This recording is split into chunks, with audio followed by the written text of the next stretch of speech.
yakadukomeza na episode ya kabiri yacu Salamu Media nabo bakitugezaho ngo ayiwe mana yanjye ngikire cyaho cyuzuye ibicu ngo ariko n'amaso yanjye nanjye turi kuvisha amarira bwaho kugwa imvura abizi Rachel wanjye nkunda yategereje umwana imyaka 11 imyaka 11 avuga amagambo mabi n'abanyafadani hano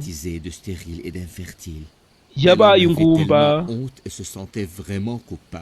yari afite isoni nyinshi akumva pe arahamwa n'icyaha mwibuka twasoreje tureba mbese nuza ko mbe yize mu gashyamba kutakira Imana nuko bigenda mutambyi mukuru mbabarira iri joro narose yakubona umuryango we inzozi zitangaje ndakwinginze cyo ndekera ngenyine arakedide makiza mwese muri Kristo Yesu de watwani gospel filit basuza turi mumeze mute amahoro y'Imana kuza kwa muri mwebwe nasabye Imana yanjye nyinginga ngihane yakubona umuryango we ntanyumishire iherezo uku gutuka Imana ko n'ibitutsi bye agomba guhanwa Ishitari wo kubahwa suka umujinya wa kuri yakona umuryango ndetse bo bose hey katugaruke Rachel n'umwana wawe mugomba gupfira ijoro kujya baguha icyubahiro ushake bwawe kuri Rachel n'umwana we ndabwemera ngo ariko ndibwira yuko urupfu rwabo rwaha imbaraga abo mu rusengero n'ibishushanyo byabo. Leur mort mettra certainement fin à toutes ces années de lutte contre le paganisme et de l'idolâtrie. Ngo urupfu rwabo rwashira iherezo muri imyaka twabayemo turwana n'ubupagane ndetse no gusenga ibishushanyo kuko nyine bahita bavuga ngo Imana nyamana nta kishoboye turiyobokera intuza ubwo ntabyo kugira. Mon Dieu, Mana yanjye, rends-moi ma femme et mon enfant. Umugore wanjye n'umwana wanjye kuko ibi birafungura amaso n'imitima y'abanyefadani bikarimbura ubutware bwa Ishitari ngo ndetse gutabara kwawe kukagaragaza gutsinda kw'Imana imwe itsinda izindi mana. Haleluya! Bimeze bite? Isengesho ni ryiza cyane. Ese biragenda bite? Dieu secours-moi. Mana ntabara, Dieu miséricordieux, Mana y'inyembabazi, aide-moi, je t'en supplie. Mfasha ndakwinginze. Sasa mfasha ndakwinginze. Hari abantu baba baragiye bavuka Satani yarahize ngo bagomba gupfa. Ijya urugero ngiye didemba bwira ndurugero. Satani yaravuze ngo inda ya gatatu niyizica mama uwo ni ngewe. Ngo bivuye kuki ngo hari umuntu wo mu muryango wari witabye Imana hanyuma ngo abantu bo mu muryango bose bagombaga kunywa imiti. Ijya noneho mama aravuga ngo genda kijwe nibwo yari gukizwa uri mu muriro wa mwuka wera, umuriro wa mwuka wera umwuzuye. Ava ngo ngibyo bintu ntilabinywa ndakijijwe. Sasa abantu bavuga ngo uyu mugore ni ikihe ntabwo aziberaho. Satani nawe kumva amagambo ahita higa ngo umva inda ya gatatu izamuhitana. Yego gwe mutajya ngo byaviriye mu magambo byabaye urugamba rukabije. Ijya inda mama ajya mbwira ngo yacitse amezi 2 ababyeyi bwa mwabyumvishe ubwo navukiye amezi angahe. Ya mama yabayijyamiye sasa Yakoba hari urumuri ruramumurikira. Mama yijyamiye nk'ejo araza kujya kwa muganga kwipimisha hanyuma mu nzozi akabona abadayimoni nibo birebe kwa muganga bigize abaganga. Nk'ejo yagira kwa muganga bakamupima indi irengeje amezi 9 akavanga ahubwo se wigeze utwita. Ntabwo byari byoroshye ubwo byari binefi mu byebereye kwa muganga. Yego gwe sasa rwa muri Yakobo tubona no kuri Rachel waje ramumurikiye. Bimeze biteye kanze turebe nababwe ngo bapfumu mube hafi n'ababagana mube hafi. Umucyo umuritse gucya mu joro ni ibiki byabatangaje. Iyi ni episode ya kabiri.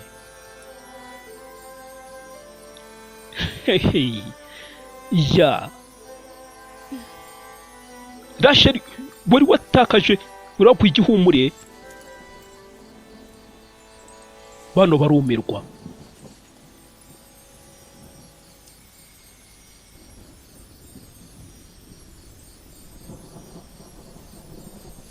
Agarura ubwenge. Rachel a repris conscience. We Rachel agaruye ubwenge.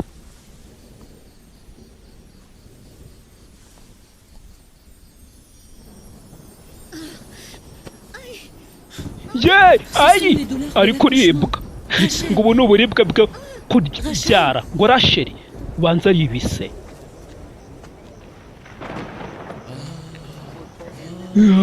Inkuba ziri gukubita abantu batangaye. Crois-tu qu'il va vraiment pleuvoir? Urizera imvura iri bwaza kugwa? Sur le sort de Rachel et de son enfant. Ndibwira ikirere kiri kurira Rachel kubera n'umwana we. Ingibyo ni ibimenyetso by'umujinya w'ubumana. Ng'ibibatsi n'inkuba ziraza kuzimishwa gusa. Jacob et sa famille recevront leur châtiment. Nuko Yakobo araza kwakira ibihano bye we n'umuryango we. Ishitari wo kubahwa mu biganza byawe ufite ububasha bwo kurengera Imana ngo asuke umujinya wawe kuri Yakobo n'urubyaro rwe rwose. Yewe Esiteri hano kumva umwana umva akaru umushuti menya yigereye ku isi. Yewe we undi we muntu uza muri sengera akikaraga imbere y'igikara cyuzemo umuriro kanze turebe biragenda bite nababwe ngo bapfumuye hafi ndetse n'ababagana.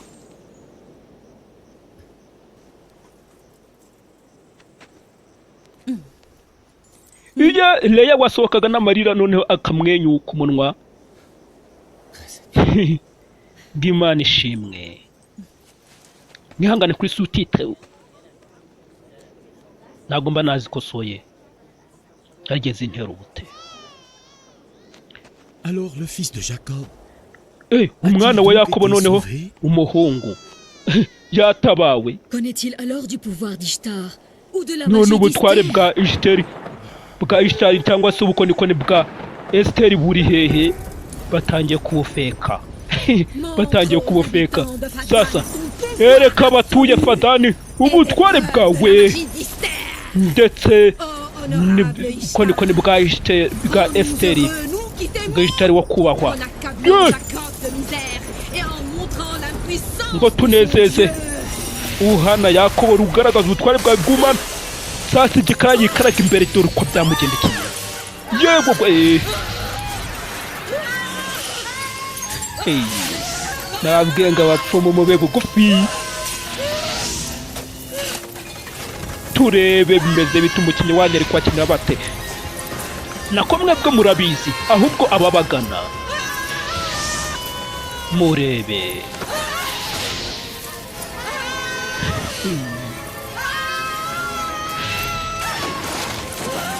Urakina nukiye kumenyera cyo koza ibi bintu bifite ubutware ariko kuba adafite Imana nibo biba bifiteho ubutware. Abafite Imana twe turabizi ntabwo byakora kutumenyera. Iyo byihaye byo kutumenyera natwe tujya ku mavi ubundi tukagira. Ijambo ry'Imana yavuga ngo umukiranutsi w'Imana imukiza amakuba umunyabyaha akayagwamo mu cyimbo cye. Bimeze bite Esiteri wifurizaga abandi urupfu? Bimeze bite sararokoka ngo umuhanuzi w'Imana ahabwe umugisha? Namwe Imana ibahe imigisha yayo.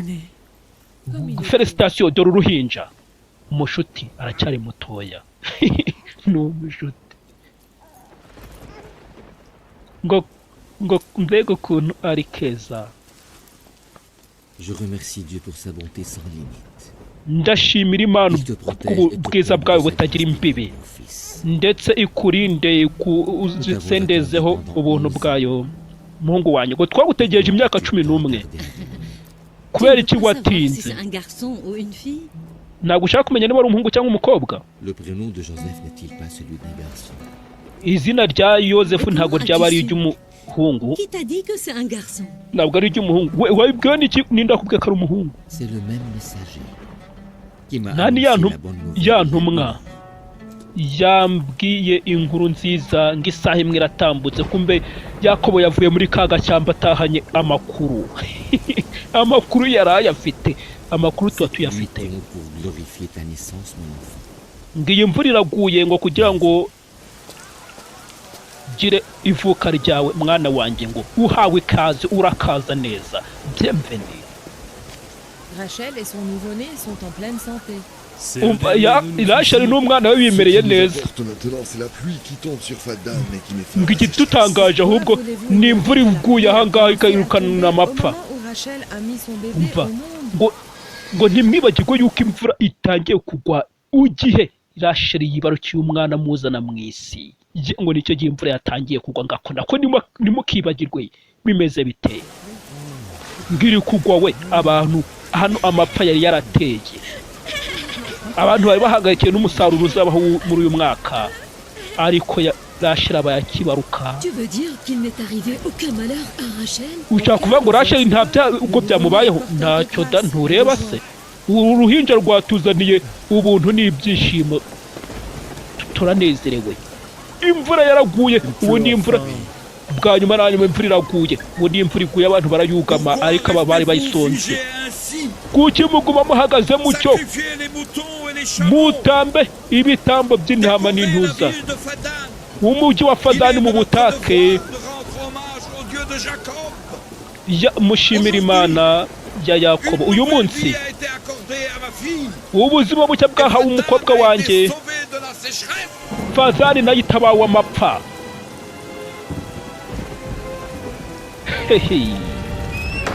Tugaruke kwa Esiteri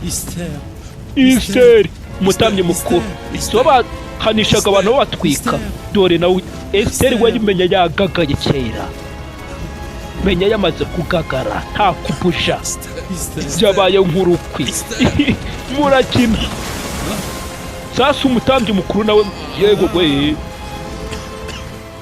ijambo ry'Imana yavuga ngo uwicisha inkota nawe azayicishwa. Sasa babicishaga abantu bajugunya mu muriro nabo ubanza bitarabagendekera neza. We urusengero rwa Esiteri rwafashwe n'inkongi ngo rwafashwe n'inkongi. C'est le gouverneur, il est venu voir le temple. Ngo ni guverineri aje kureba urusengero.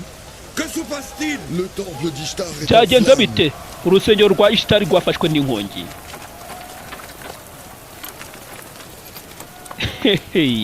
Bimeze bite byabaye aka Eliya n'abahanuzi ba Bayali. Yego go bimeze bite igihe cyose byagenze bite. Venez avec moi. Muze tujyane.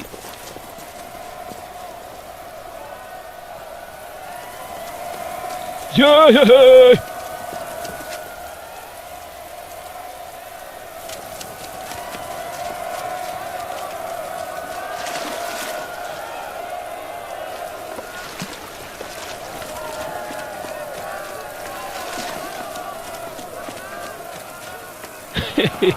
Le temple d'Ishtar est en feu. Urusengero rwa Ishtar ruri ku nkongi. Le temple est en flammes. Au secours, aidez-nous. Faites vite. Mutabare, mudutabare, mugire vuba. Allez, Faites vite. allez, faites vite. Mugire vuba.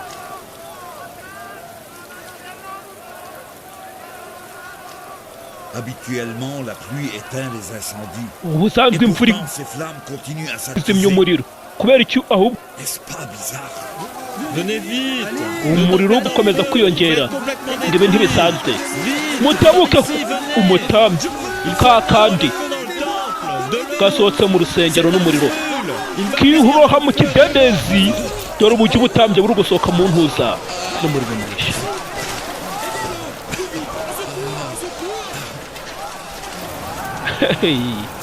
Jewe we Où est Esther, la magicienne? umukonikoni Esiteri ari hehe? Il a été complètement brûlé par les flammes. We yakongotse we wese ntabwo twabashije La kumutabara. magicienne a pris feu. Umukonikoni yafashwe n'inkongi. Esther a été brûlée à mort. Esiteri yahiye kugeza apfuye. Umukonikoni Esiteri bishoboka gute ko yapfa guke nta muntu abasha kumutabara? Gute se Après tout, Esther est comme nous, elle n'est Bishoboka. pas un dieu. kubera iki se Esiteri nawe ni nkatwe si Imana sha. Ils ont brûlé et péri Dore dans le feu sans n'abatambyi pouvoir se sauver. bahiye Esther ngo n'avait-elle bananiwe pas dit que gutabarwa. Rachel et son enfant allaient mourir? Esiteri si yari yabuze ko Racheli n'umwana we barapfa C'est elle qui a fini par mourir. none birangiye ari upfuye we. Ya, guverineri ugiye hehe? Je pars proclamer ma foi en Dieu le Tout-Puissant. Kumbe Labani nawe yahise yizera. Yahise yizera akubwiye ngo bimeze nk'akabahanuzi ba Eliya nk'akabahanuzi ba Ne bayali disais-tu pas na toujours que eliya Jacob et son Dieu étaient la cause wavugaga de toutes nos misères à ko Padan? yakobo n'imana y'ibyo nyirabayazana n'ibyago bya fadani la pluie et les grâces divines. ngo ko kuza kwa yakobo kwirukanye imvura ahangaha umva twigendere sha Ne me Bah, laissez pas seul. ndabigize mwisiga Restez, où jyenyine partez-vous? mugume hano Restez ubwo avec mugiye moi. he mugumane S'il vous plaît, nanjye restez. ndabingize mugumane nanjye Restez. mugumane nanjye Mais où partez-vous? ariko ubwo mugiye he Ne voyez-vous pas le temple en flammes? ntabwo mubona ku rusengero ruriho inkongi Ishtar est en danger. ishitari ari mu byago Esther n'est plus là.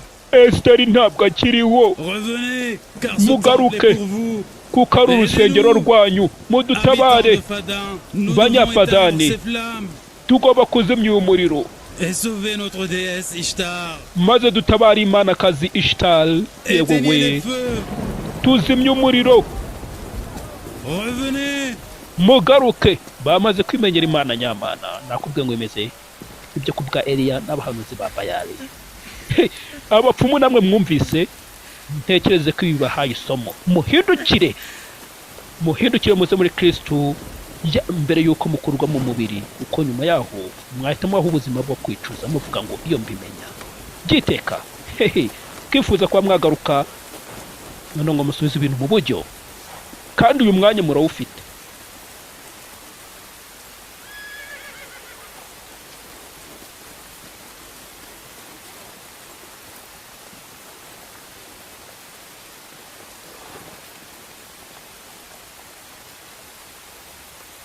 katurebe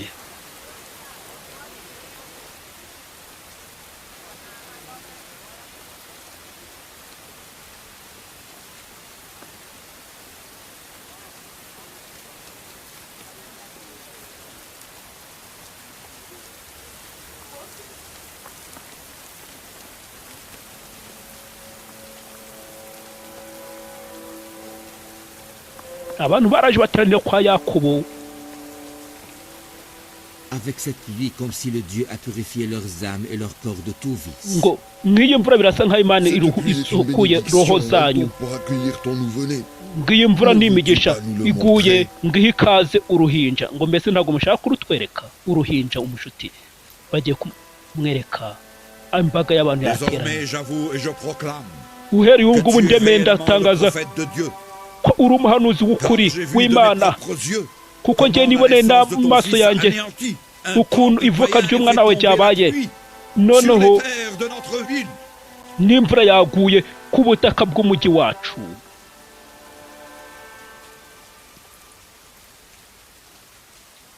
umushuti wamuzanye kumwereka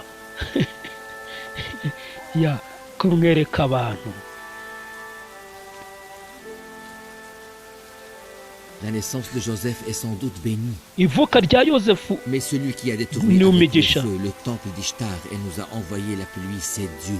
ngo ariko uwarimbuye urusengero rwa ishitari ashyizeho inkongi ndetse ikagusha imvura ngo uwo ni imana Le Dieu de tout. imana C'est ya le Dieu byose unique. imana Ne imwe voulez-vous pas le voir? ese ntabwo mushaka kuyibona déjà vu votre Dieu. njyewe n'umugore wanjye imana yawe twamaze kuyibona ariko iri joro yemeye ko n'abantu bumva kubera Ils viennent témoigner que icyarimwe kwayo ngo ndetse no koroha kw'ibigirwamana byabo ibishushanyo que Dieu est unique. ngo baje guhamya yuko imana ari imwe wo kandi kuri umuhanuzi wayo ngo murikisha roho zacu Êtes-vous d'accord avec ce que vient de dire ukoresheje Pharès? ukwizera ku mana kwawe ibyo faresi avuze murabyumva murabyemeye ngo yego munsubiremo Nous avons péché en croyant aux idoles twaracumuye twizera ibishushanyo et aux dieux multiples et impuissants. n'imana nyinshi zitanashoboye Nous déclarons unanimement uyu munsi turemaza que nous les rejetons pour toujours et nous témoignons que Dieu est unique. Et nous les rejetons pour ko tuzakumva buri munsi tugahamya Dieu kuri des imana cieux et de imwe la gusa terre. imana y'ijuru n'isi Nous croyons en ces prophètes et messagers sans distinction aucune. twizera uri umuhanuzi n'ubutumwa bwe ntacyo dutoranije aucune. Et nous nous engageons à respecter leurs enseignements. tuzubaha inyigisho ze.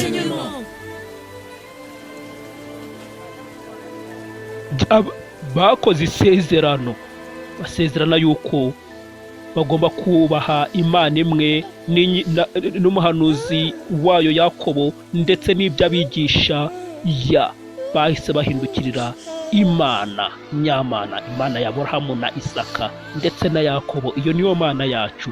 Urusengero rwa Ishtar rwabaye amatongo, abana niho bahinduye ikibuga.